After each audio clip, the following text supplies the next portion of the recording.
son de Estados Unidos, seguidos por Francia y Alemania. Entonces, es importante también recalcar que nosotros en la PUC no tenemos una cantidad significativa de cursos en inglés. La mayoría de cursos son en español. Y por ende, nuestros estudiantes de intercambio tienen que venir con un nivel por lo menos intermedio de español para poder llevar los cursos regulares de su especialidad. Entonces, eso que les he explicado también recalca un poco el interés de las universidades extranjeras. Evidentemente, un interés muy fuerte es, a pesar de que ese es el encuentro de español, es por los cursos en inglés. ¿En qué cosas nos ayudaría con el tema del español el tener cursos en inglés? En que vendrían más alumnos a diversificarse en las distintas especialidades de la universidad y llevarían el curso de español para mejorar sus habilidades lingüísticas, para poder vivir y disfrutar mejor el Perú. Entonces, eso es un pedido muy grande, porque muchas veces por miedo a no comprender las materias, ¿no? Sí, definitivamente les afecta en la experiencia de intercambio. Entonces, una de las estrategias que nosotros desde la internacionalización de la universidad estamos ahora trabajando es en tener también una oferta significativa de cursos en inglés en las diferentes facultades, para de esa manera también poder tener, por ejemplo, un curso de inmersión de español previo al semestre, que este curso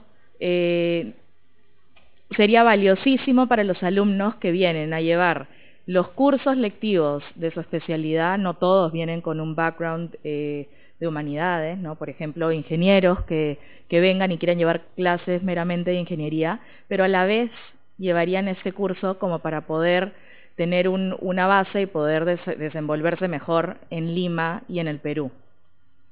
También, bueno, los que están en internacionalización y bueno, al tener cursos de español para extranjeros, todos saben que los chicos que vienen de intercambio a todas las universidades del Perú quieren viajar. Entonces también esas herramientas para poder moverse, ¿no?, dentro del Perú con fluidez, no necesariamente dominando el idioma, pero por lo menos teniendo un poco de herramientas. Entonces, ese es el primer punto, sería los cursos en inglés. Otro interés grande, pero que ya lo tenemos, son los cursos de español durante el semestre. Eso gracias a la Facultad de Letras y Ciencias Humanas y Carmen Saucedo, coordinadora del programa de español, tenemos desde hace ya varios años el curso de español a nivel intermedio y avanzado para los estudiantes que vienen de intercambio. Este curso los estudiantes reciben créditos por llevar este curso. Entonces también tiene una demanda, ¿no?, significativa para los estudiantes que quieren sentirse más cómodos y mejorar el nivel.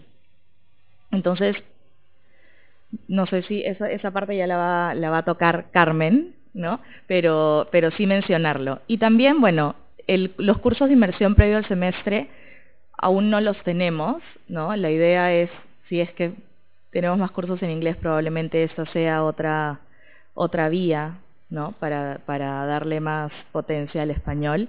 Y bueno, los cursos de español a medida, nosotros en la oficina a través de la Oficina de Movilidad Estudiantil recibimos aproximadamente 150 alumnos como programas especiales, programas cortos, a medida según requisito de cada universidad. Y dentro de ellos tenemos cursos de español a medida, muy distintos unos de otros. Ahora, al final de mi presentación, les voy a contar un poquito a detalle los últimos 3 cursos importantes que se han venido inclusive repitiendo, ¿no?, por varios años, a medida de español para universidades de distintos lugares. Tenemos una universidad australiana, una universidad alemana y una universidad americana. Bueno, aquí pueden ver, con respecto a los estudiantes que vienen de intercambio a la PUC, que más del 50% no son hispanohablantes, ¿no? Esto viendo la lengua materna. 63% aprox según las cifras de este año. Aquí podemos ver la distribución de idiomas, ¿no?, que tenemos, donde el 34% es el inglés, 28% francés, como les digo, son los países de donde más recibimos estudiantes, y el 11% francés. El resto lo pueden ver. Ahora recibimos estudiantes japoneses, bueno, checos, chinos, italianos, noruegos, polacos, finlandeses, suizos. Sí, recibimos en realidad un número significativo de alumnos. Cabe recalcar que todos estos alumnos, a pesar de no tener el español como lengua materna, vienen y llevan todas las materias en español. Entonces, a raíz de esto, decidí para la presentación hacer una encuesta a los alumnos de intercambio que tenemos en la PUC en este semestre, durante este semestre, para ver un poco, ¿no?, los antecedentes del idioma en sus casos. Y contestaron la encuesta 61 alumnos. Aquí pueden ver de qué universidades vienen. No sé por qué dice PUC por ahí, está un poco raro. Sí, por eso está un poco raro porque, no sé, habrá puesto que está en la PUC, pero evidentemente eran los que... Sí, o sea, esa es la universidad de procedencia de los alumnos que contestaron la encuesta. O sea, pueden ver que hay un poco, o sea, Asia, Europa, Estados Unidos. Y bueno, dentro de las preguntas que les hicimos, fueron 5 preguntas muy sencillas, pero creo que arrojan resultados, ¿no?, interesantes. ¿Por cuánto tiempo estudiaste español antes de llegar a la PUC? Bueno, la mayoría estudiaron español 5 años. Esto, claro, si vienen y tienen que llevar todos los cursos en español, vienen con un nivel relativamente bueno, ¿no? Porque realmente los que vienen con un nivel inferior sufren. Carmen lo recibe muchas veces en el curso de español intermedio, porque ni siquiera tenemos un curso de español básico, teniendo como premisa que no tenemos cursos en inglés, no hay solamente 6. Bueno, la mayoría más de 5 años. Hubieron, ¿no?, el 11.5% de 1 a 2 años. Entonces podemos ver, ¿no?, que vienen más o menos con el español, por lo menos intermedio. ¿Dónde aprendiste español? Eso sí me pareció, ¿no?, interesante, porque la mayoría lo estudió en el colegio. La mayoría lo estudió en el colegio, siendo la mayoría, o sea, después de los norteamericanos, de los, bueno, estadounidenses, alemanes, ¿no?, estudian como segundo idioma y nos lo comentan el español. Porque el inglés lo aprenden, ¿no?, un poco, o sea, lo que nos comentan es que como lengua, aprendizaje de lengua, toman el español como segunda lengua. Entonces, también hay un porcentaje, aquí no salen los porcentajes, pero el 27.9% en un instituto, en la universidad, ¿no? En la universidad llevan el español. Es más, muchos de los alumnos de intercambio que vienen a la PUC también están estudiando como major el español, ¿no?, en sus universidades de origen. ¿Cuál fue tu motivación para aprender español? Bueno, muy diversa, ¿no? O sea, muchos nos contestaron viajar por países hispanohablantes, poder comunicar. Ya los intereses en realidad varían de un grupo a otro. Tengan en cuenta que los estudiantes que vienen de intercambio, es el intercambio estudiantil en pregrado, tienen más o menos entre 20 y 22 años, ¿no? Entonces, estos son los intereses de ellos: ampliar mi red de contactos, conseguir un trabajo en el extranjero, bueno, un porcentaje menor, fortalecer los vínculos con mi familia, viajar por países hispanohablantes. También hay muchos estudiantes de procedencia latinoamericana en Estados Unidos, ¿no? Hijos de inmigrantes. Entonces, esos son los que te ponen fortalecer los vínculos con mi familia. ¿Consideras que tienes una ventaja al aprender español frente al resto de tu entorno? Bueno, por supuesto que sí, es muy enriquecedor para ellos contar con el español. Definitivamente, viniendo a la universidad durante un semestre, en algunos casos 1 año, porque es el máximo permitido para poder realizar el intercambio, salen ¿no? O sea, regresan a sus países teniendo un manejo del idioma bastante fuerte. Entonces, en realidad lo ven como una ganancia y es algo que buscan inclusive al venir. ¿En qué tipo de espacios sientes que ha fortalecido el español? Bueno, yo creo que siempre van a sentir que lo fortalecen en el ambiente más social, ¿no? Porque es donde lo practican en la cotidianidad.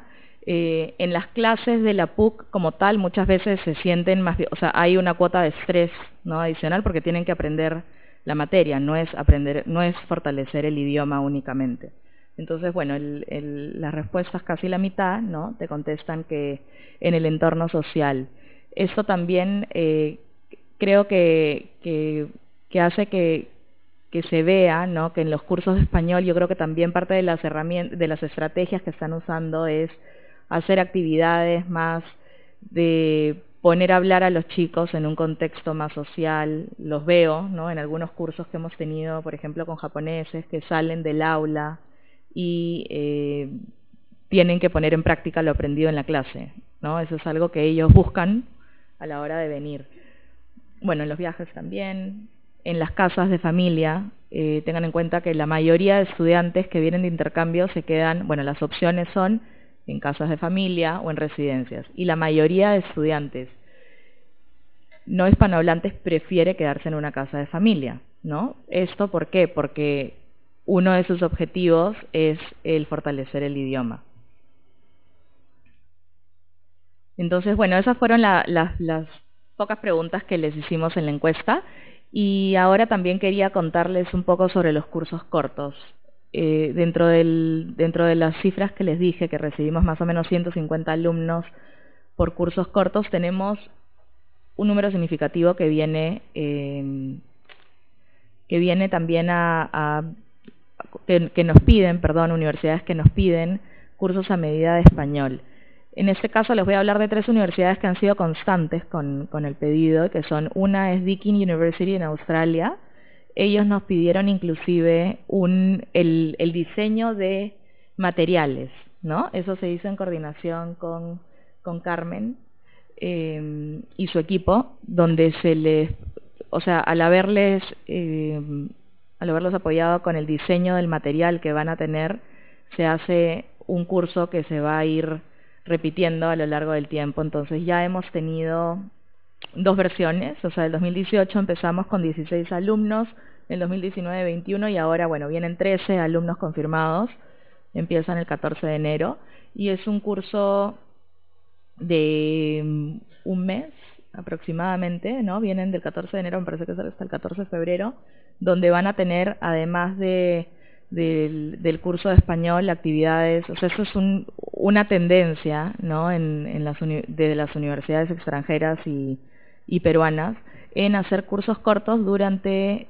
las vacaciones de los estudiantes. Estos cursos tienen créditos, o sea, los estudiantes pueden convalidar créditos en sus universidades de origen si así lo piden. Nosotros sí emitimos certificados por las horas lectivas para que puedan convalidar los créditos. Eso hace que sea aún más rico la experiencia, puedan también tener la parte académica como tal, porque ¿qué es lo que pasa? Que hoy en día también hay muchísimos cursos cortos que no reciben creditaje, que son, ¿no?, como un poco más de unas cuantas horas, pero bastante más libres en cuanto a contenido académico. Entonces, nosotros sí tratamos de poder proporcionarles el contenido académico fuerte y las actividades, ¿no?, en paralelo. Aquí también les cuento un poquito, esta universidad, la Universidad de Southern Mississippi, ha venido en el 2017, 18 este año no vinieron, pero vienen el próximo año.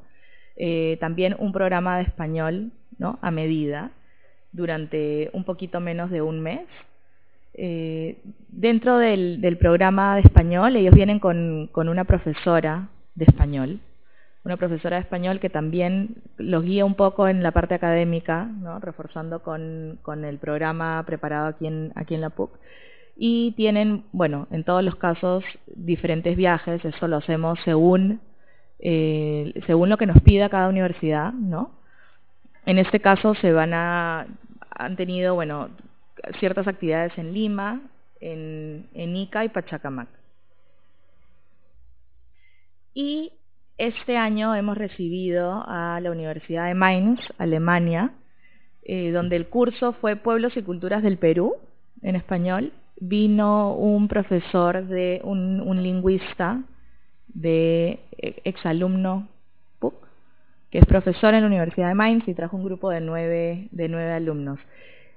Lo bonito de este curso fue que, si bien fue dictado por profesores de la PUC, fue dictado en la ciudad de Cusco, bueno, no se pudo hacer en la Casa Pisa, que es de la universidad, pero fue un curso que también llamó mucho la atención y lo quieren replicar. Ojalá y los tengamos de regreso el próximo año con más alumnos.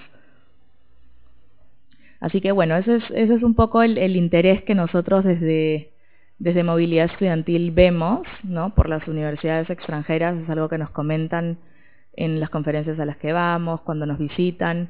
O sea, si bien hay muchísimo interés en la universidad, creo que también todavía hay algunas cosas que podemos hacer, ¿no?, por atraer más estudiantes con el pedido del tema de español.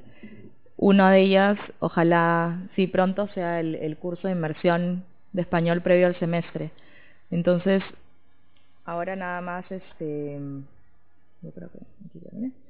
Nada más es esperar a ver cómo nos va con las distintas medidas que se están tomando y las políticas de internacionalización. Pero bueno, esto en base a mi experiencia, quería compartirles esta información. No sé, las preguntas me imagino que serán al final, ¿no? Ok, gracias. Creo que no. Agradecemos la participación de la profesora María José Guardia. A continuación escucharemos la ponencia del profesor Enrique Bruce Martí-Corena. Enrique Bruce Martí-Corena es licenciado en Literatura y Lengua con especialidad en la primera de la PUC y tiene un doctorado en Literaturas Hispánicas del Centro de Graduados de la City University of New York. Enseñó inglés en Lima entre el año 84 y 98 y lleva enseñando lengua y literaturas hispánicas, primero en Nueva York y ahora en Lima, en la Facultad de Letras y Ciencias Humanas de la PUC y el programa de español para estudiantes extranjeros. Su ponencia tiene como título Enseñanza de inmersión del español, propuestas actuales.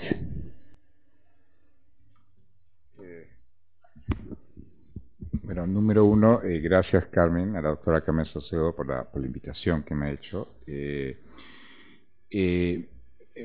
Mi ponencia va a ser menos de índole administrativo como la ponencia anterior. O sea, vamos a entrar nuevamente al salón de clase, ¿no?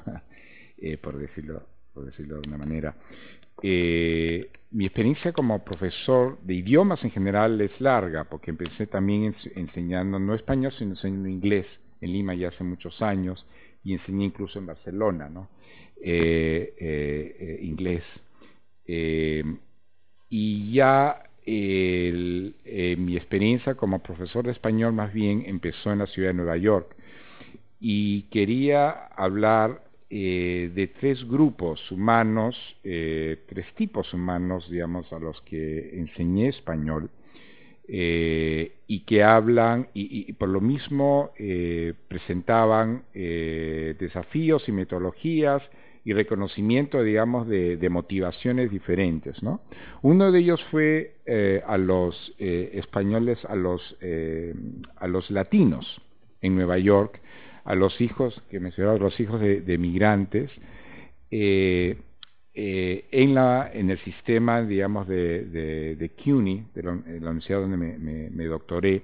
Tenía varios colleges, ¿no?, en toda la ciudad, y muchos chicos de estos latinos tenían como primera lengua el español, primera lengua el inglés, y hablaban el español de una manera,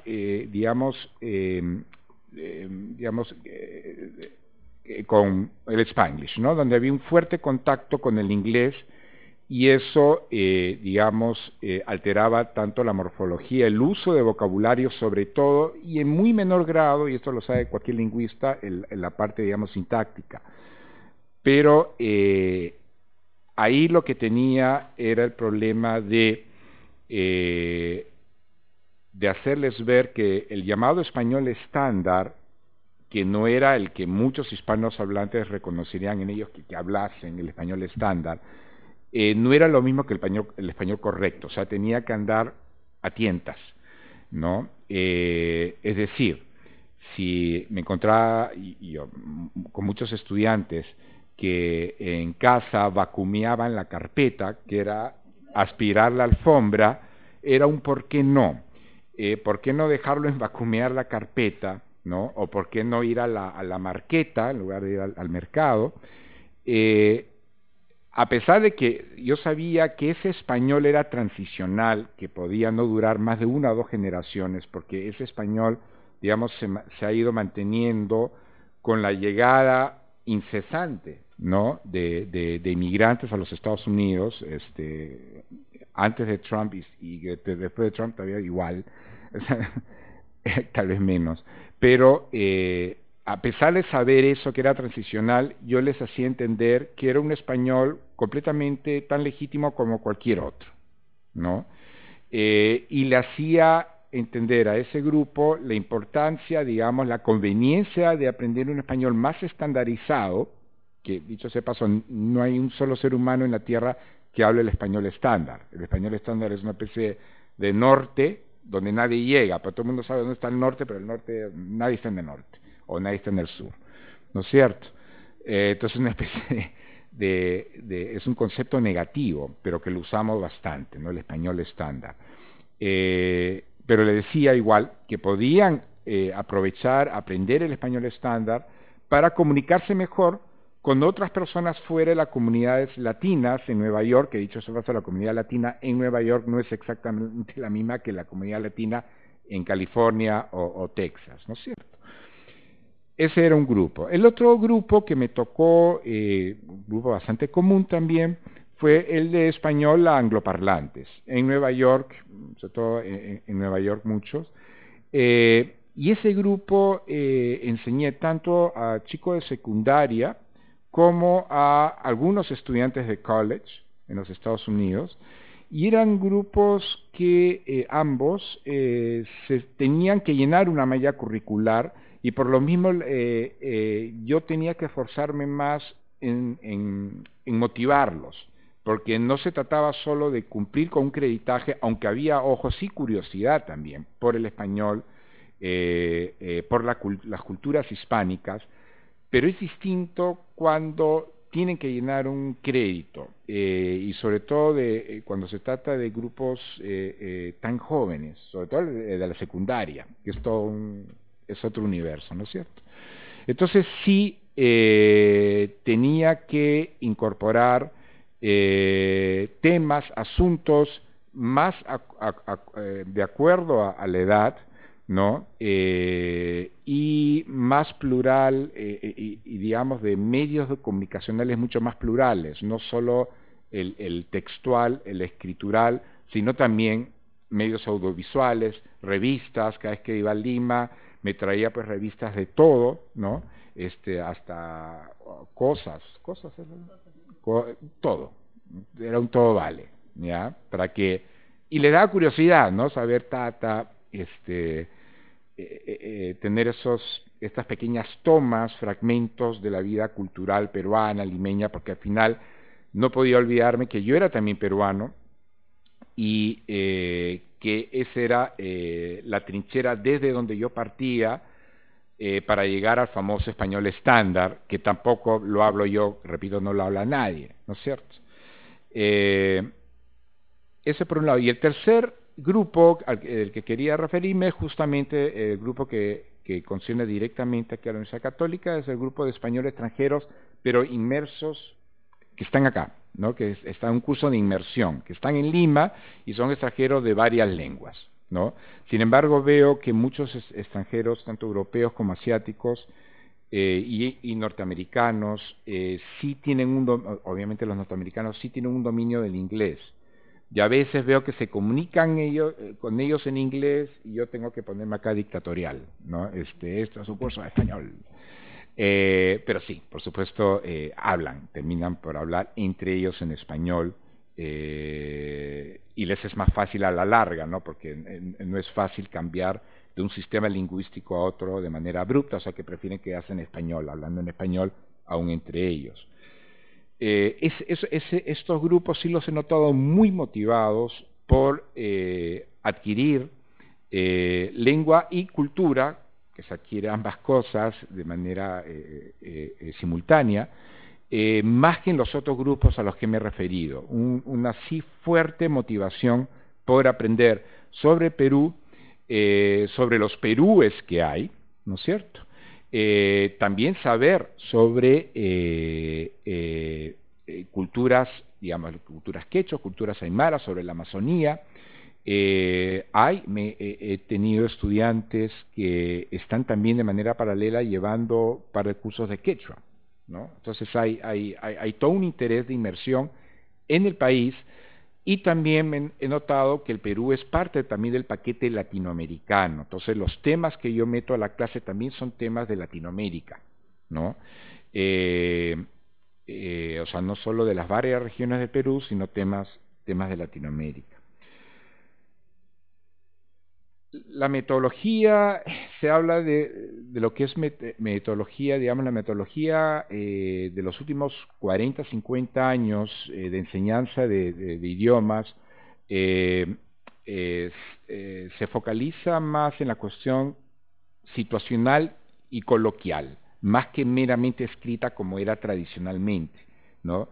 Donde prácticamente la enseñanza de un idioma no difería mucho de como uno enseñaba el latín o griego. O sea, el griego antiguo, me refiero, eran lenguas muertas, y se enseñaban las diferentes lenguas contemporáneas vivas como si fueran lenguas muertas, gramática por acá, vocabulario por acá. Pero obviamente esto ya es historia vieja, ya en los últimos 40, 50 años ha ido evolucionando la enseñanza del idioma, repito, dentro de un ámbito más situacional, más coloquial, y también en los últimos, diría, 20 años, se está tomando muy en cuenta, y sobre todo en estudiantes muy jóvenes, el menor nivel de concentración que hay en un espacio largo de tiempo. Entonces, eso implica que cada 15, 20 minutos hay que cambiar de dinámica. Si estabas haciendo un ejercicio escrito, pues pasabas a un oral, ¿no? Del oral pasabas a un lector, del lector nuevamente el escrito, en fin, tenías que cambiar de dinámica de clase.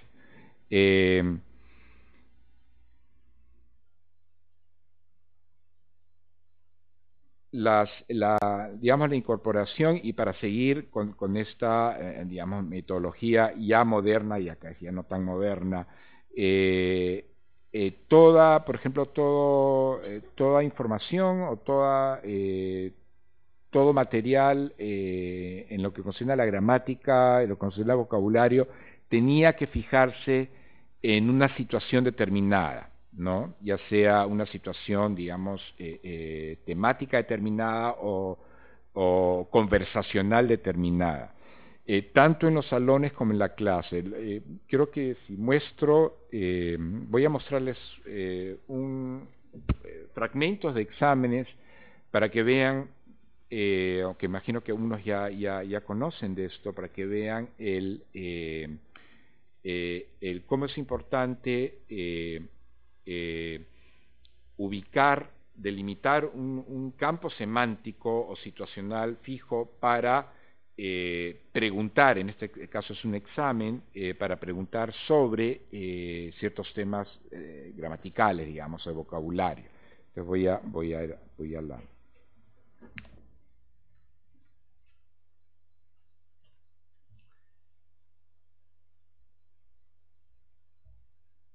Listo.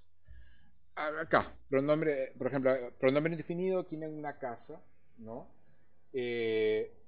La situación es la de una casa rota. O sea, yo opto más que por frases sueltas, frases, oraciones separadas que abarcan distintos temas, en la que podría pedirles a los estudiantes que pongan el pronombre indefinido, opté, y siempre opto, digamos, por un campo semántico fijo. En este caso, el campo semántico es una casa de vencijada, ¿no? O vieja.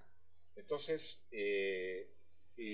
esto lo digo porque noto siempre en muchos exámenes que las oraciones para pretérito perfecto, imperfecto, lo que fuera, no, yo tengo una voz alta, entonces, pero igual, no mejor esto. A lo que voy que he notado que en muchos exámenes, voy a repetir, cuando uno se le exige a los estudiantes que pongan el pretérito perfecto, el imperfecto y demás, lo hacen en oraciones separadas sin ninguna comunicación temática o semántica entre una oración y otra, ¿no? Eso es un caso. Hay otros casos acá, los pronombres completo directo, indirecto, en base a una situación conversacional entre una señora que la visita su amiga con su hijo, ¿no? Su hijo pequeño, que les dice, bueno, ¿qué quieren? ¿Quieres que te traiga algo de la cocina? Sí, dame un vaso, etcétera, etcétera. Otra vez hay una situación, digamos, delimitada. También acá hay una situación de serie star. Este ejercicio lo redacté justo en un año, fue hace 2 años que tuvimos problemas, se cortó el agua en la Universidad Católica, hubo problemas de inundaciones en la sierra, ¿no es cierto? No sé si me acuerdo bien. Entonces, el tema era el agua. Y acá, sencillamente, creé una pequeña historia sobre Gerson, un chico estudiante que vive en Chosica y se tiene que ir hasta la Católica para estudiar, ¿no? Para seguir su carrera. Y acá hablo de todos los problemas de Gerson, ¿no? Los problemas de Gerson, bueno, había que llenar las oraciones sobre Gerson, ¿no? Con el ser y estar. El punto es que cuando los chicos hicieron la práctica, estaban leyendo de un tema que de hecho les podía interesar tremendamente porque estaban en el país donde había el corte de agua, ¿no es cierto? La situación no les era nada lejana, les era inmediata, y a veces apelo a esas situaciones inmediatas para una mayor motivación, digamos, emocional o psicológica. Porque de hecho nosotros cuando hablamos con intencionalidad, hablamos en respuestas a estímulos, digamos, tanto emocionales como intelectuales, estamos en una constante dinámica. Ese modo natural de expresar lenguaje y recibir lenguaje se pierde inevitablemente en un salón de clases, aunque sea de manera gradual. Yo creo que mi posición es que un profesor haga que esa pérdida no sea tanta y que parte de esa naturalidad en la que expresamos, ¿no? y adquirimos lenguaje, pues se mantenga también en el salón de clases, ¿no? Entonces, ese es Gerson, creo que no tengo, sí tengo algo más. Bueno, también la cuestión visual de producción, ¿no? Acá creo que tenían que hacer, con oraciones comparativas y superlativos, tenían que hacer comparativos superlativos y obviamente la producción, nivel de producción, un examen, siempre las frases y a veces los párrafos, bueno, son importantes, ¿no? No solo es cuestión de llenar espacios, obviamente también hay que hacer que produzcan lo más posible, produzcan pues lenguaje, aunque sea a nivel escrito, ¿no? Entonces, por acá. Todavía como, ya.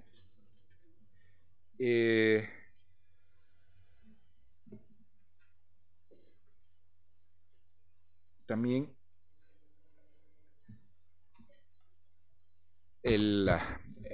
cuando hablaba de la motivación de los estudiantes, lo número uno es conocer, digamos, un cuerpo de estudiantes. La ventaja de los grupos de la PUC que son grupos más o menos uniformes, son estudiantes universitarios, son jóvenes, ¿no?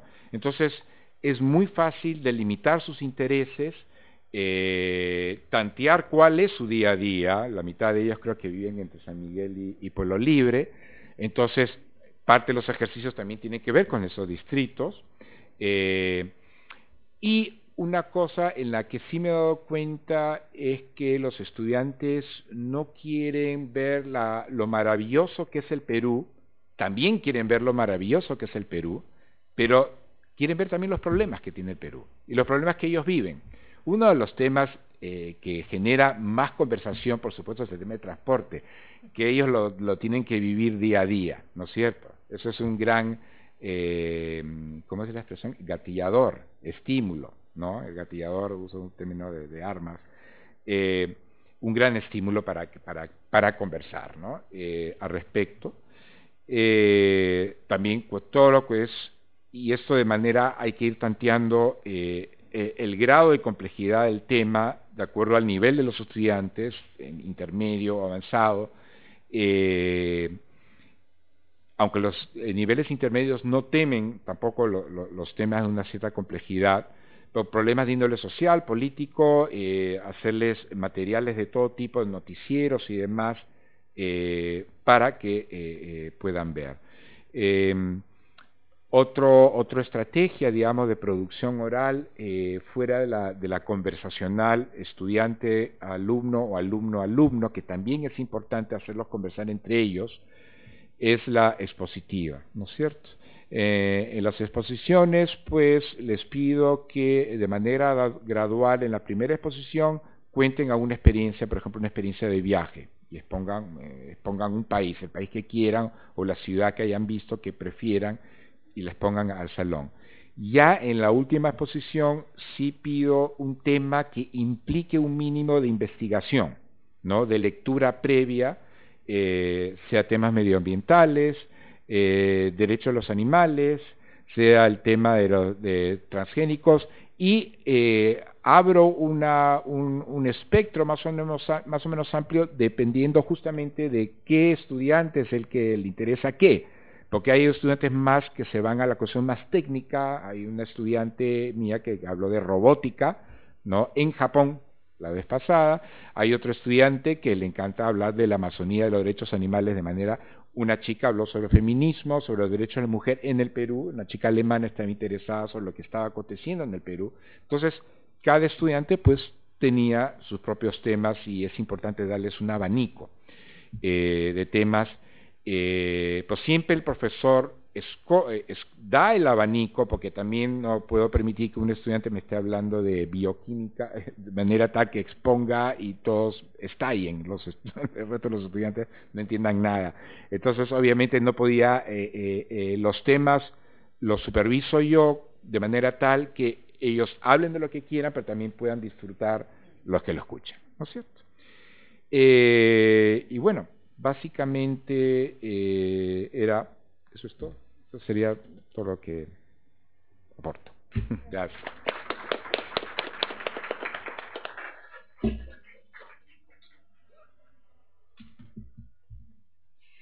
Agradecemos la participación del profesor Enrique Bruce.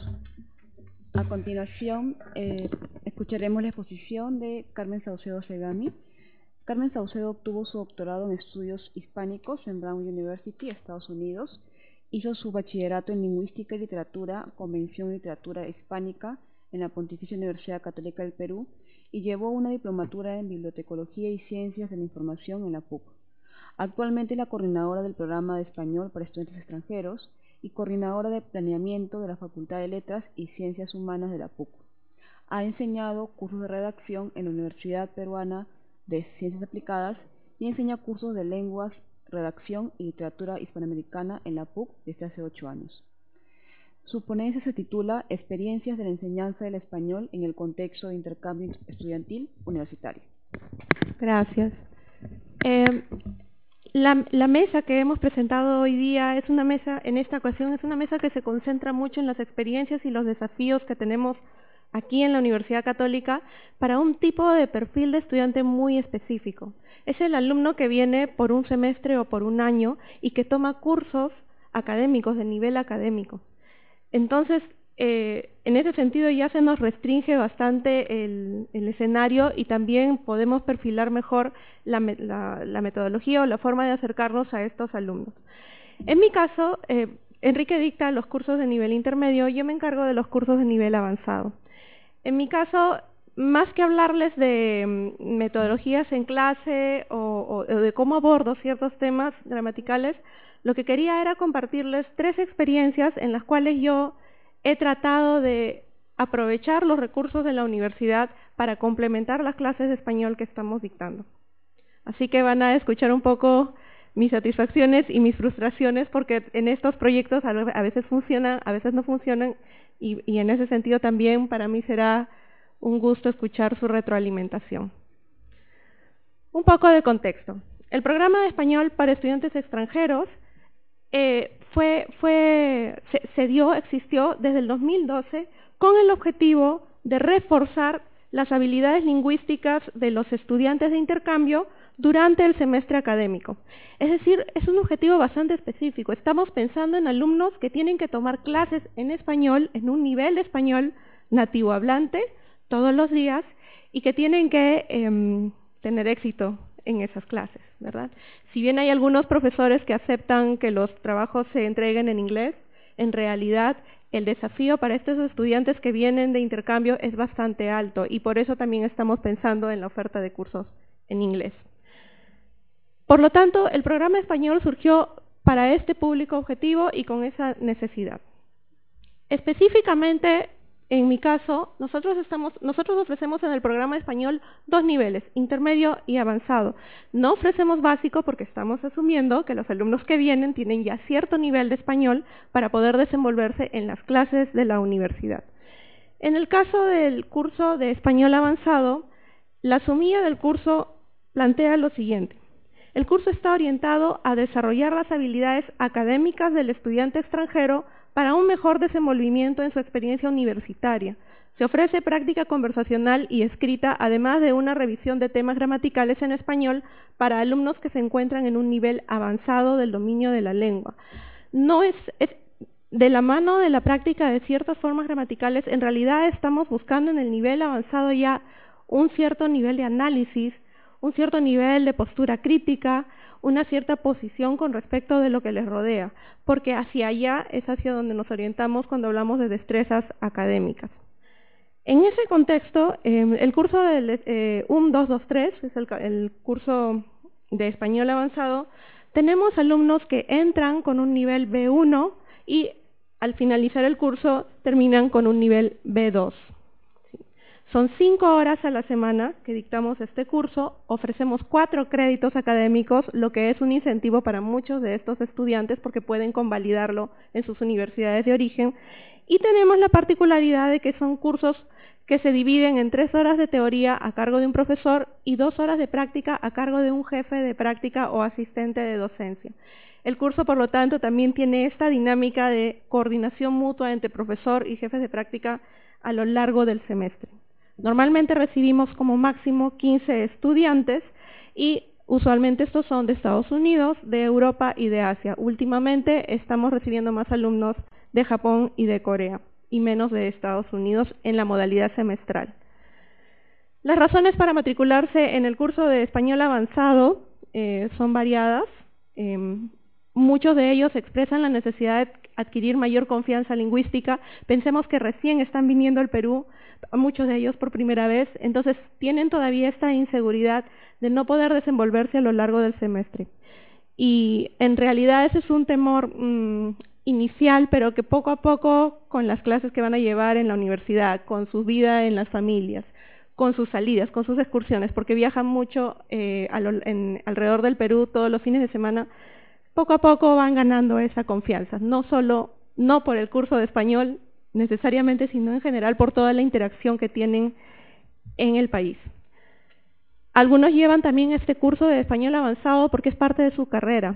Ellos están estudiando para enseñar español, por lo tanto necesitan tener creditaje para poder avanzar en su carrera. y algunos lo toman por creditaje, no necesariamente por aprender más español, sino porque pueden recibir créditos y pueden convalidarlo. Tenemos esa diversidad de intereses. En ese contexto es que, enseñando ya durante varios años, desde el 2012 hasta ahora, yo me puse a pensar que era importante considerar que estamos en una universidad con tantas carreras, con tantas facultades, con tantas especialidades. Y es por eso que me planteé la pregunta siguiente: ¿cómo alcanzar mejor el objetivo del curso de español avanzado aprovechando los recursos de la universidad? ¿Qué era lo que podíamos darle a estos alumnos que la universidad tiene y que puede complementar en nuestras clases? Y así, a lo largo de estos años, fui preparando, ideando diversas experiencias que resumo en 3 de ellas. Hace un par de años decidí que un complemento a la clase de español avanzado era hacer una salida de campo al mercado de Magdalena. Esta salida de campo iba a aprovechar de la experiencia de una de las carreras que tenemos en la Facultad de Letras y Ciencias Humanas, que es Geografía y Medio Ambiente. La geografía y medio ambiente estudia las dinámicas territoriales y las formas en que la sociedad organiza su espacio a partir de las interacciones que se dan entre el ser humano y su entorno, buscando un aprovechamiento óptimo del territorio. Es decir, no era una salida solo para aprender cómo se dice esta fruta en español o cuál es la dinámica, sino era estudiar el espacio y su dinámica, la dinámica del mercado de Magdalena, y ver cómo la población se ubica en ese espacio. En otras palabras, era una salida de campo con bastante base académica, universitaria. Como sabemos, el mercado de Magdalena tiene un alto crecimiento a nivel comercial y ha impactado en el aspecto urbano. Eso ha impactado en el aspecto urbano. Es un mercado que se extiende por varias manzanas. El objetivo de esta salida de campo era que los estudiantes fueran al mercado, observaran y analizaran las dinámicas. Habíamos elaborado una separata de trabajo con muchas preguntas. La separata tenía 3 páginas y ese es uno de los problemas que tuve para esa experiencia. Habíamos hecho actividades antes y después de esta salida de campo. La salida de campo tuvo ciertos beneficios, pero también tuvo ciertos desafíos. Con respecto de los beneficios, y los beneficios los medimos después de la salida, porque yo en el examen escrito, porque en tareas, etcétera, les propongo, por ejemplo, hablar sobre la experiencia del mercado utilizando ciertas formas del pasado, o utilizar el subjuntivo para proponer sugerencias de cómo mejorar el espacio del mercado. Es decir, utilizamos la experiencia de la salida de campo para practicar las formas verbales. Bueno, un gran beneficio de una salida de campo de esta naturaleza es que los alumnos empiezan a apreciar la variedad de productos alimenticios y el bajo costo, a diferencia de un supermercado. También suelen comparar mucho con sus lugares de origen, ¿no? Y la expresión verbal, oral de estas comparaciones es también muy rica y nos permite trabajar mucho gramaticalmente en clase cuando ellos tienen que comparar estas experiencias. De nuestros 15 alumnos que participaron en esta salida de campo en este semestre, la mayoría resaltó el tema de la higiene y del olor, ¿no? Les sorprendía muchísimo que las carnes no estuvieran refrigeradas, que vendiesen carne aquí y al costado vendiesen juguetes de plástico. Es decir, había esta sorpresa frente a la mezcla de la oferta de productos. Las dificultades que tuvimos para esta salida de campo fueron muy coyunturales. Originalmente habíamos planificado la presencia de un profesor geógrafo que nos acompañara a la salida de campo y que nos guiara y nos explicara desde el punto de vista de los geógrafos la dinámica espacial.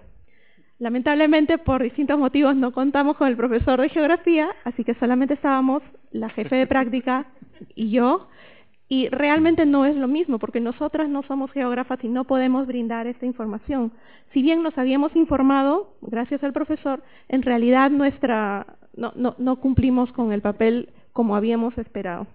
Otra desventaja de esta salida de campo fue que es un grupo de 15 alumnos a los que dejamos en el mercado y les decimos vayan a observar. No tenemos forma de controlarlos y por supuesto se dispersaron por todos lados, algunos se fueron a hacer cualquier cosa menos observar y seguir la separata que habíamos propuesto para trabajar, ¿no? Que era esta separata que también fue un punto en contra para nuestra experiencia. En resumen, esta experiencia de la salida de campo al mercado de Magdalena como idea me parece muy interesante, aprovechando las distintas especialidades que tiene la Facultad de Letras y Ciencias Humanas. Imagínense tener una visita guiada con un historiador, un profesor geógrafo, con un profesor literato, ¿no? Eso es lo que enriquece a este tipo de cursos, pero eso funciona cuando podemos tener al profesor realmente en aquella salida de campo. Segunda experiencia que intentamos implementar en el curso. Por distintos motivos asistí a un evento sobre innovación en la docencia y ahí conocí a una profesora de la Facultad de Arte. Esta profesora dicta un curso llamado Diseño Gráfico. El curso de diseño, en la Facultad de Arte y Diseño tiene un curso llamado Diseño Editorial, que tiene 2 secciones, y decidimos en un semestre hacer un trabajo colaborativo entre sus alumnos del curso de diseño editorial y nuestros alumnos de español. Nos reunimos con muchos meses de anticipación, separatas, planes, conversaciones, WhatsApp, todo. Y la idea era la siguiente. La idea era que en un trabajo colaborativo los alumnos de español presentaran el texto de un afiche y los alumnos de diseño presentaran el diseño. Es decir, era colaborativo en el sentido de que cada uno aportaba aquello sobre lo que estaba haciendo en el curso, ¿no? Para esto, bueno, primero los presentamos, los juntamos, los formamos en grupos, les dijimos, conózcanse, les sugerimos un plan de trabajo, tienen que reunirse todas las semanas para discutir el texto del afiche tipográfico, tienen que conversar, ¿no? Porque nuestra idea era que en esa interacción entre el alumno de la Católica y el alumno extranjero reforzaran sus habilidades lingüísticas, ¿no? Bueno, estos fueron algunos de los productos que finalmente ellos diseñaron, y el incentivo adicional era que una vez que tuvieran los afiches, estos serían presentados en una exposición, como pueden ver aquí, en la Facultad de Arte a final del año. Es decir, tenían un producto elaborado por ellos mismos, presentados en una exposición. La idea era buena y fue muy interesante en algunos casos, pero el balance al final también tuvo algunos desafíos. Uno de los beneficios de este trabajo colaborativo era que a través de estos afiches los alumnos podían expresar sus preocupaciones. Como pueden ver, muchas de las preocupaciones de los estudiantes giraban en torno al cuidado del medio ambiente, a la salud mental, al acoso, y para poder presentar ese tipo de texto tenían que hacer una investigación previa, revisar fuentes serias, mirar bibliografía, todo el trabajo académico, ¿no?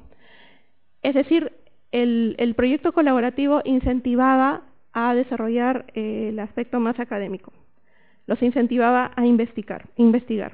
El producto mismo, aunque es un producto de pocas palabras, los alumnos de español demoraron mucho tiempo en lograr pulir esas pocas frases, porque es condensar, es recoger toda la información y en pocas ideas ser precisos y condensar. Si eso ya es difícil para un alumno aquí en la universidad, imagínense un alumno que está aprendiendo una segunda lengua. Ese también fue un trabajo bastante arduo que tuvimos la jefa de práctica y yo en ese curso.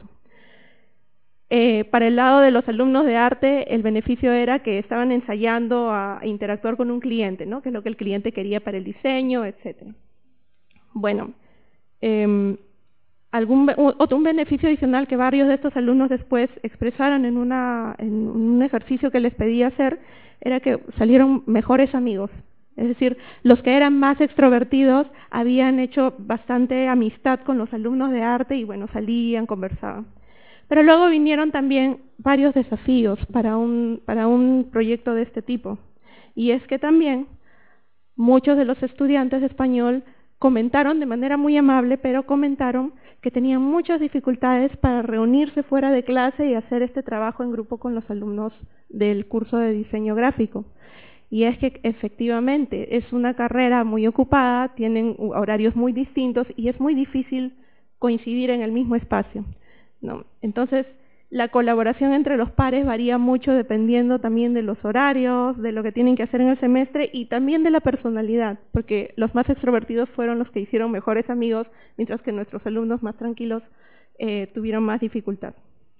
Entonces, complicaciones en disponibilidad de tiempo y horarios, y las experiencias variaron bastante. Y bueno, otro aspecto que hay que también observar aquí es que hay una cierta imposición al estudiante de la Católica cuando se le dice, aquí tienes a un alumno extranjero, tienen que hacer ese trabajo colaborativo y tu nota va a depender de ese trabajo. Entonces, ahí también hay un comentario que hacer hacia este proyecto.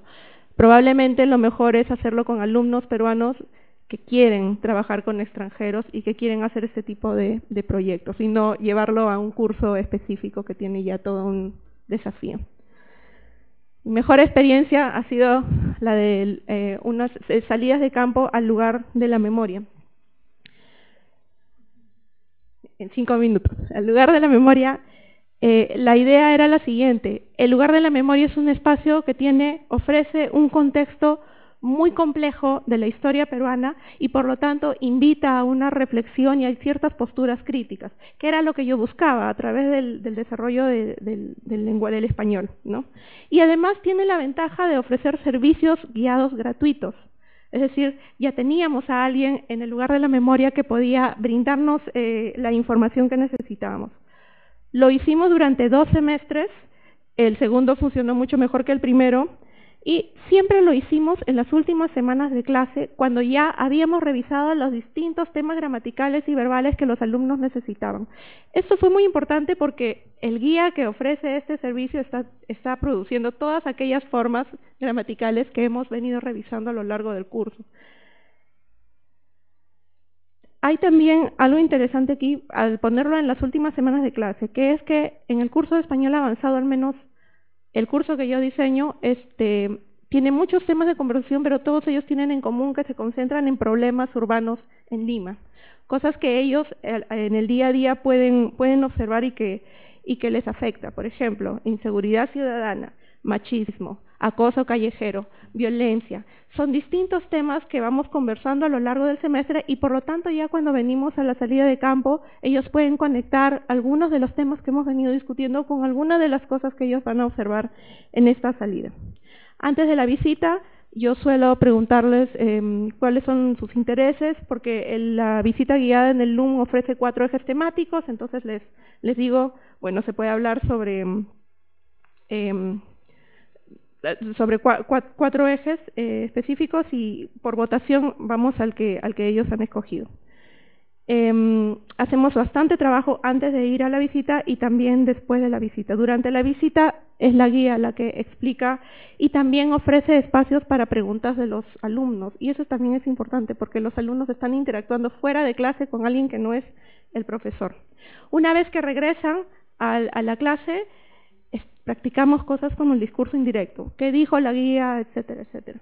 Expresar opinión y dar recomendaciones en subjuntivo. Y bueno, lo que ellos van a escuchar en el LUM genera un montón de recomendaciones y opiniones en subjuntivo, oraciones condicionales también. Es decir, esta salida es bastante más productiva porque hacemos este tipo de trabajo antes y después, ¿verdad? Por ejemplo, antes de ir a la salida les planteamos una tarea como ¿qué sucedió? ¿Cuáles fueron los orígenes de la violencia? ¿Cuáles fueron los casos más emblemáticos? Tienen que buscar fuentes, tienen que practicar las formas del pasado. Después de la salida hay una pregunta tipo ¿qué puedo hacer yo desde tal lugar? ¿No? Y tienen que utilizar el subjuntivo. Los beneficios son muchos en este tipo de salidas. Se emplean las 4 destrezas lingüísticas gracias a la variedad de estímulos que hay en el lugar de la memoria, comprensión auditiva por la guía, expresión oral por las preguntas y comentarios, comprensión de lectura porque las muestras y las exposiciones tienen bastante texto, testimonios escritos y expresión escrita en las sesiones posteriores. Hay una práctica real, como les digo, de las diversas formas lingüísticas que hemos visto a lo largo del curso y a veces surgen cosas como en la foto de la derecha, estábamos en la sección del LUM en la que la guía nos estaba explicando cuáles habían sido los abusos de los militares de las Fuerzas Armadas durante el conflicto, y en ese momento justo había llegado un grupo de cadetes militares, ¿no? Entonces estábamos así un poco extraños, todos parados escuchando a la guía mientras los cadetes estaban alrededor mirando.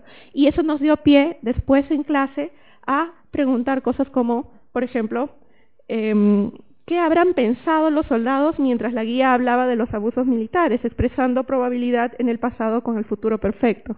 Es decir, nos permite encajar los temas gramaticales con este tipo de experiencias, ¿no? La retroalimentación de los alumnos suele ser muy positiva, ha sido muy positiva en estos dos casos. Me gusta aprender el idioma con la situación social en el Perú, es decir, no es solo la gramática, sino también el contexto. Me gustó la salida de campo, ese periodo es totalmente desconocido en Europa, y añadimos un poco más de conocimiento académico. Más salidas de campo porque creo que es un buen ejercicio para escuchar y tratar de entender a personas externas a la clase, ¿no? Son comentarios que ellos han venido haciendo en estas dos experiencias. Como comentarios finales, primero enfatizo la planificación de las experiencias fuera del aula, contar con todos los recursos y la importancia de conectar lo que ellos viven durante el semestre con lo que les estamos mostrando en la clase. La Católica tiene un objetivo dentro de su plan estratégico que es la internacionalización. En ese sentido, creo que el proyecto de colaboración entre la Facultad de Artes y nuestro curso apuntaba más a eso, pero tenemos que pensarlo un poco mejor, quizás con proyectos de voluntariado, que es algo que también la Católica tiene, ¿no? El programa de voluntariado. Y quizás también podríamos pensar en potenciar mejor la relación de estos cursos o de los alumnos extranjeros con la red peruana de universidades, que también es algo que nosotros tenemos como recurso. Listo, muchas gracias.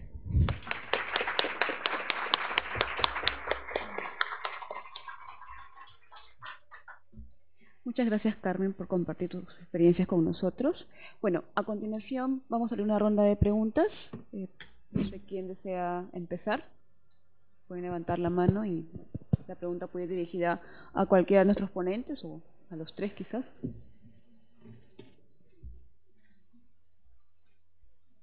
A ver.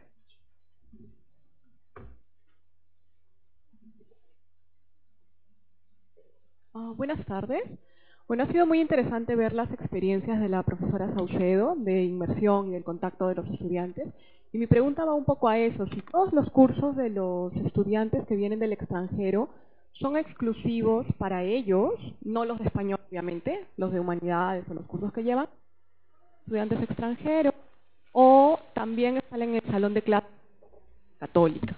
Porque eso es algo, como decía el profesor Bruce, que a ellos les interesa mucho, ¿no? Compartir con personas de otra cultura, justamente seguramente vienen a Perú para tener esa experiencia.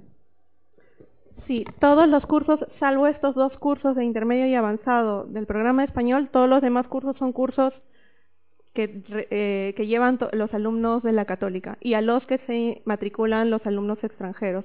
Entonces, sí hay una interacción. Muchos de estos cursos tienen trabajos en grupo, ¿no? Entonces suelen hacer trabajos en grupo también en estos otros cursos. Interactúan mucho con los alumnos peruanos, al menos en los cursos.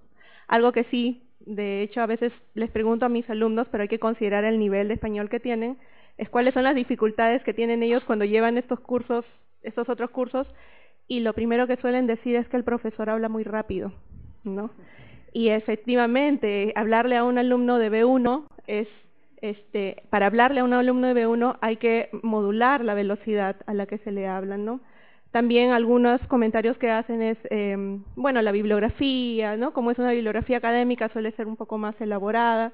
Algunos también a veces tienen comentarios sobre los trabajos en grupo, ¿no? Vamos a quedar en tal hora y no llegan tarde, en fin. Hay ese tipo de desencuentros, pero poco a poco se van adaptando.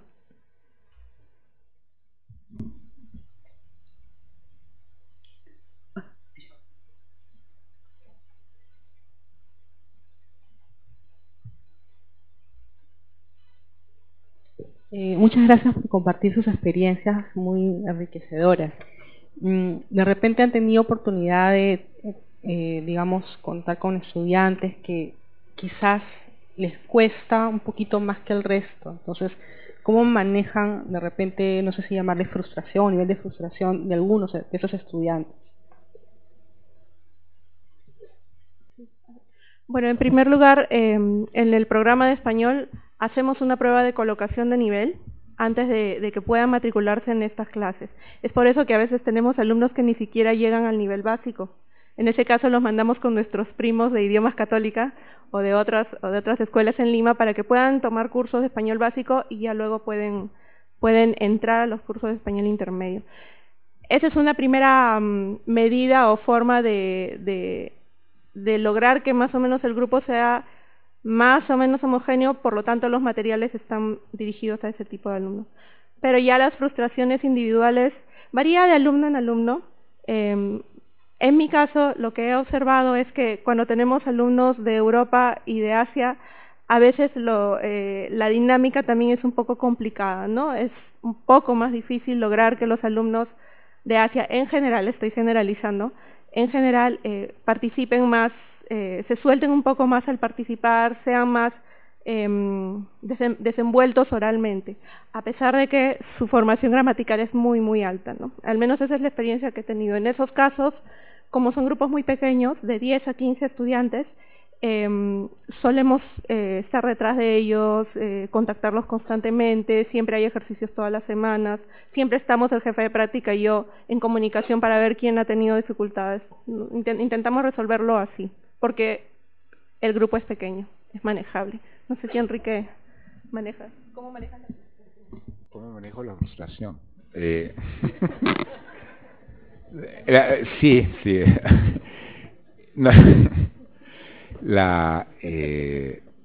Bueno, las frustraciones que he encontrado en los salones de clase muchas veces deben justamente a cuestiones idiosincráticas, no necesariamente tiene que ver con el nivel, porque se entiende que todo, para eso hubo un examen previo, ¿no? Nivelación, y están todos más o menos parejos. Una manera, sobre todo, me he dado cuenta que a veces el problema no son los estudiantes más lentos, por obvios motivos, sino a veces los que saben más, se pueden aburrir un poco, se siente que está un poco por encima del nivel de la clase. Entonces lo sabe cualquier profesor, no solo de idiomas, ¿no?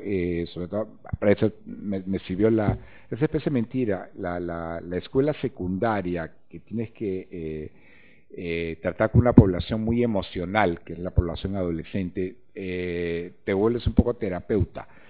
Y se aplica un poco con los estudiantes universitarios muy jóvenes, que son muchos de nuestros estudiantes.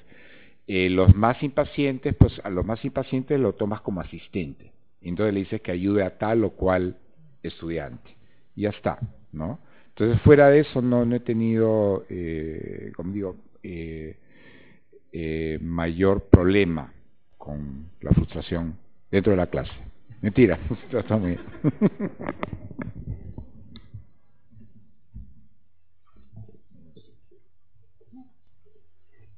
Buenas tardes. Esta pregunta va para el profesor Enrique, aprovechando que él ha tenido una experiencia docente tanto en el extranjero como acá.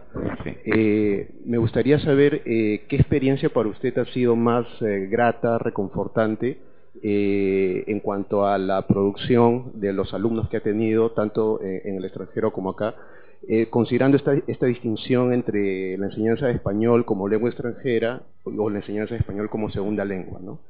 Entendiendo esta distinción pues como, ¿no? Español como lengua extranjera cuando se habla pues en un país donde no es lengua materna, y segunda lengua como por ejemplo lo que enseñamos acá, ¿no? Entonces, ¿cuál ha sido la experiencia para usted más grato, reconfortante en su experiencia? Lo que te voy a responder puede sonar a hacer propaganda a la PUC, pero me es más fácil decirte la PUC por la sencilla razón de que por estar en un en un campus universitario, conozco mejor a los estudiantes, o sea, sé mejor cuáles son sus intereses, que no en el caso de chicos extranjeros, por ejemplo, pienso en Nueva York, chicos extranjeros que veía un semestre, no los veía más, y no sabía y no conocía yo la dinámica de la universidad. Yo conozco muy bien la dinámica de la PUC, pero no así la dinámica de chicos universitarios de CUNY, aunque también al final terminé conociendo bastante de CUNY. Entonces, por lo general, mi mayor satisfacción se da cuando conozco a la población estudiantil y sé cuál es la microcultura en la que se desenvuelven. Ahora, valgan verdades, también he sentido satisfacciones con chicos con la secundaria de los Estados Unidos, porque también estuve 3 años en esa secundaria, o sea, también conocí el universo del colegio, de ese colegio, pues también mucha satisfacción porque había mucha oportunidad de entablar una relación un poquito más personal con los estudiantes, primeramente eran mis estudiantes por 1 año, ¿no? Entonces, también eso me da más satisfacción. Y a nivel de resultados es difícil saber, creo que eso le pasa porque uno no sabe qué le va a pasar a tal o cual estudiante una vez que deje tu curso, si se dedicará o no, ahondará más en los estudios de la lengua, no puedes saber si lo has motivado suficientemente como para que siga, ¿no? No he hecho ese rastreo, o sea, no te podría decir, pero en general, mientras conozca a los estudiantes, bien.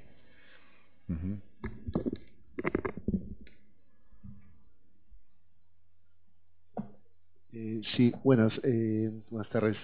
Quería un poco redundar quizás en la pregunta que he hecho más temprano, porque ahora creo que la señorita Guardia podría responderlo mejor quizás. La pregunta que hice más temprano era ¿qué pasaba con los alumnos que, no estoy un poco acomodando la pregunta, pero qué pasaba con los alumnos, digamos, de nivel principiante que llegan a la universidad y que digamos que quieren estudiar en la universidad? ¿Llegan ellos a matricularse en la universidad o no pueden, les rechazan? ¿Y qué tipo de certificación piden desde afuera o no piden ningún tipo de certificación oficial? Bueno, nosotros, en realidad los estudiantes que han venido y que no pasan el nivel de idioma no pueden entrar a los cursos de español, pero se pueden matricular en los pocos cursos en inglés que tenemos. Entonces podrían ser estudiantes de ingeniería es la facultad en este momento que alberga 8 cursos en inglés, es lo único que tenemos en la PUC en este momento. Nosotros a nuestros socios, porque la mayoría de estudiantes de intercambio vienen por un convenio bilateral, ¿no?, que ha firmado la PUC con una universidad extranjera, nosotros le solicitamos a los socios un nivel intermedio de español sin certificado. Esto porque en relaciones internacionales también a nosotros nos basta en algunos casos con una certificación sencilla del inglés y no el TOEFL o el IELTS. En algunos casos sí, en realidad eso es un poco de acuerdo a cada universidad y cada política propia. Nosotros, es más, lo hemos conversado con Carmen en algún momento, ¿no? Sí, de repente sería importante poner algún tipo de certificación, pero también, por otro lado, ya que no tenemos los cursos en inglés, estaríamos limitando a que puedan venir en español, y esas universidades de donde vienen los alumnos nos reciben a nuestros estudiantes que sí van a llevar cursos en inglés. Entonces es un tema un poco más político. Los que han ido a llevar el refuerzo, por ejemplo, idiomas, probablemente han llevado cursos en inglés, ¿no? Y de lo contrario, tendríamos que, no me ha pasado, estando yo acá 5 años, que no haya podido llevar ningún curso, pero tendríamos que reportarlo a su universidad de origen, porque no podría ser frente al intercambio. O sea, eso es un intercambio académico y todos los estudiantes que vienen a la PUC a través del intercambio académico tienen que matricularse al menos en un curso para ser considerado estudiante de intercambio. ¿Sí?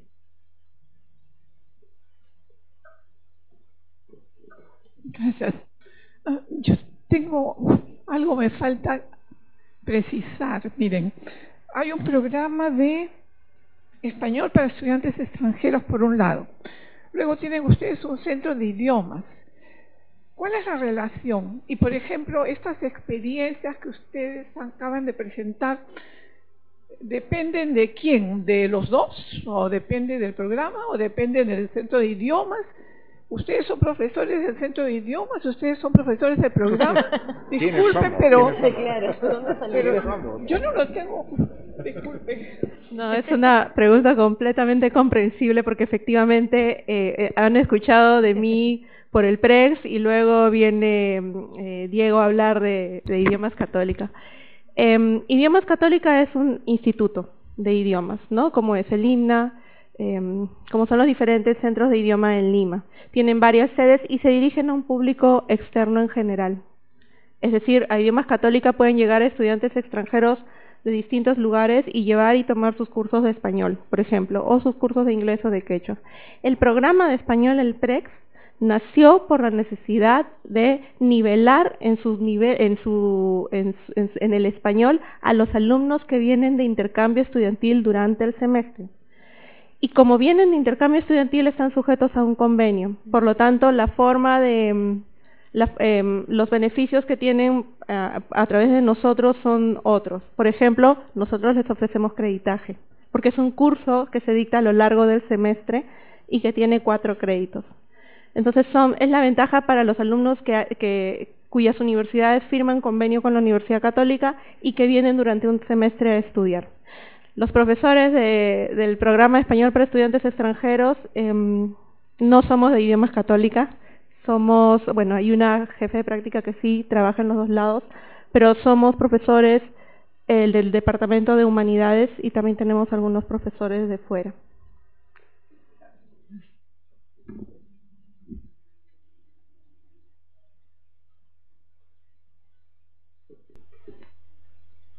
Tenía la inquietud, ya que tienen alumnos extranjeros que vienen a seguir distintos programas, ¿no es cierto?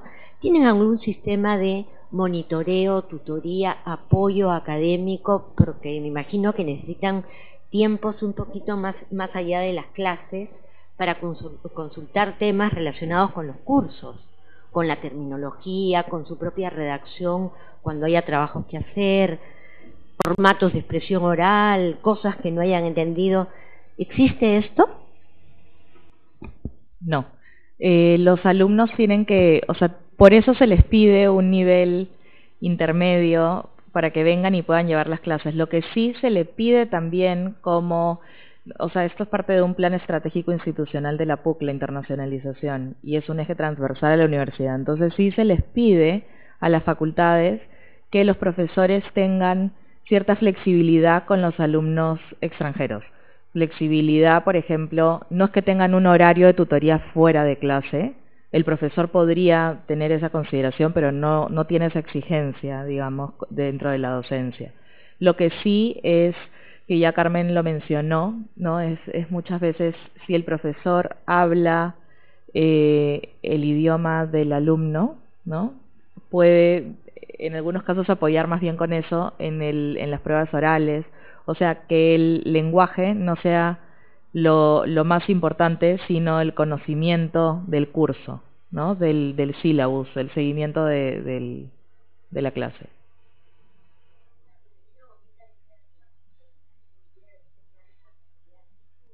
Ojalá, porque recibimos muchos estudiantes de intercambio y definitivamente sí la exigencia de la PUC académicamente es muy fuerte y muchos tienen que convalidar por los créditos STS europeos, que eso es hace que tengan que llevar muchos créditos PUC, por ejemplo, para poder llevar, muchos reciben becas alemanas, francesas, entonces tienen que convalidar 30 STS y llevar 15 créditos PUC, alguien que no maneja el español, es un nivel bastante fuerte. Por eso ahí es donde está el grupo que comentaba Carmen, de los que lo hacen también, o sea, que su motivación inicial es el creditaje, ¿no? Porque si llevan, por ejemplo, imagínate que sea un ingeniero y tienen que llevar todos los créditos en ingeniería, de repente se les va a hacer muy complicado. Sí.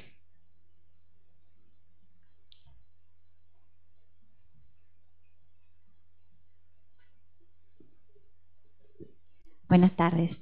Pregunta para Carmen. Si te pudieras explayar en relación a esa separata que elaboraste para la visita al mercado, que dijiste que le jugó en contra, porque si podés analizar cuáles fueron las razones y qué recomendaciones nos darías en el caso de hacer alguna experiencia similar. Es importante, creo, tener un documento con el que los alumnos durante la visita puedan mirar de vez en cuando como una orientación. Esta separata tenía 3 páginas y ya desde ahí era inviable porque eran 3 páginas de espacio simple con un montón de información. Era información antes de ir, era información durante la visita, era información posterior y mezclábamos muchas cosas. Por ejemplo, antes de ir había toda una página explicándoles cómo debían tratar a la gente, cómo debían ellos tener cuidado con sus cosas, cómo debían, es decir, les queríamos dar toda la preparación por escrito en 3 hojas. Después, lo que habíamos hecho en la parte principal de la separata era una serie de temas o aspectos en los que ellos debían concentrarse durante su paseo por el mercado de Magdalena, ¿no? Fíjate cómo están distribuidos los productos y qué es lo que se prioriza. Mira cómo es la interacción entre los compradores, cómo se preguntan las cosas, cómo piden una rebaja, ¿no? Cuál es la dinámica oral entre las personas. Y les poníamos demasiados ejemplos de preguntas para poder responder. Y la última parte de la separata era para trabajarla después en clase, júntense en grupos y conversen sobre la experiencia con preguntas muy puntuales. Creo que la separata pudo haberse concentrado simplemente en durante la visita y no concentrar todo en 3 páginas, ¿no? Era esta obsesión un poco de que lo tuvieran todo por escrito, pero debimos quizás haber pensado un poco mejor. Ahora, bueno, también soy amable conmigo en ese aspecto porque es la primera vez, así que, de nuevo, yo sí creo que aprovechar a los profesores de humanidades y de otras carreras en la universidad es algo muy útil, ¿no? Porque finalmente ese es nuestro fuerte, ¿no? Las carreras de humanidades, bueno, vengo de humanidades, y aprovechar que estos profesores nos pueden brindar esta información y nos pueden ayudar en estas salidas es algo que deberíamos continuar, solo que planificando un poco mejor la implementación. Bueno, agradecemos a los 3 ponentes por haber compartido sus experiencias con nosotros y los invitamos al coffee break que está afuera y volvemos a las 3:45 para escuchar la charla magistral del doctor Marco Campos.